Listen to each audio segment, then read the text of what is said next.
And the Oscar goes to... Oscar goes to... Last year at the 2019 Oscars, the evening's MVP wasn't a movie, it was a movement.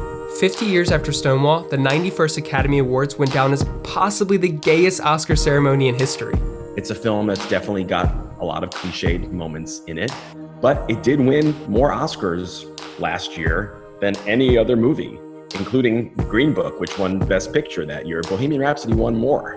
While Gay didn't play quite as spectacularly at the 2020 Oscars, gay icon Sir Elton John scored his second Oscar win, and Renee Zellweger won her second Oscar for playing another gay icon, Judy Garland. So what? After decades in the proverbial closet, Gay is definitely in. But wait, how did we get here from there?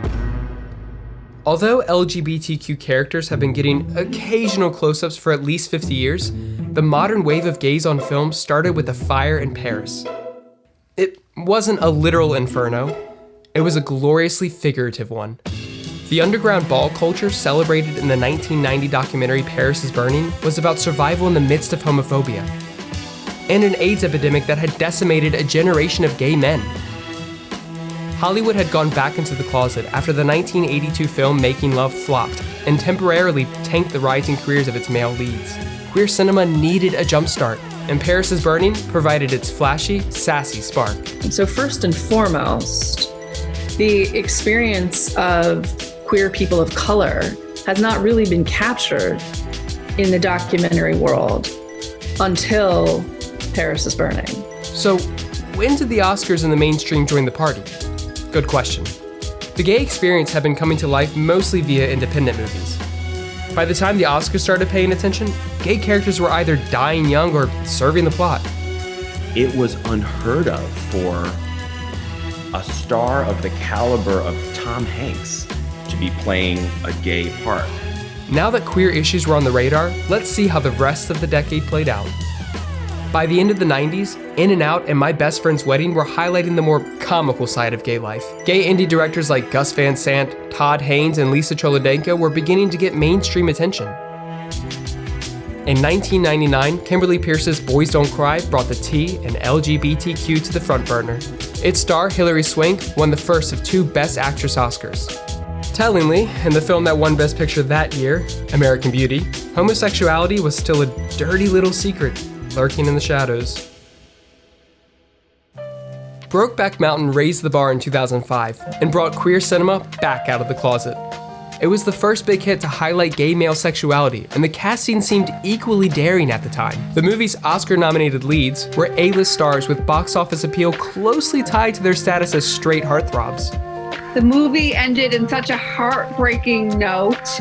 It really goes to show you maybe how far and how little we've come since the 1950s. And Brokeback would lose Best Picture to Crash at the Oscars, but a new age of queer cinema had begun. A succession of actors, most of them openly straight, began playing gay characters and reaping similar artistic and critical rewards. Gay cinema was thriving, but it remained mostly indie, mostly low budget, and mostly white. Then, something amazing and totally unexpected happened. In 2016, Moonlight came along and did for black gay men what Brokeback Mountain had done for gay cowboys 11 years earlier. By the time the dust settled, Moonlight won the Oscar for Best Picture. It even beat La La Land, a classic heterosexual film romance, and the favored frontrunner. Moonlight is the first and only LGBTQ-themed film ever to win Best Picture at the Oscars. Ever. Moonlight's Oscar triumph was probably the most important development in queer cinema in the last 30 years, and a landmark in gay diversity. But the fight for Hollywood equality isn't over yet. Gay cinema remains mostly an indie phenomenon, and it's still dominated by straight actors. No one image, or no 2 images, or no 3 or no 4 could possibly do all the work for representing the diversity of our lives. So we need more images, and we need more images so that there's space to have characters that aren't likable. maybe the 2020s will bring an out LGBTQ actor to the Oscar podium for the first time since the early 80s. Maybe they'll get there by playing a gay lead, or maybe even a straight cisgender one.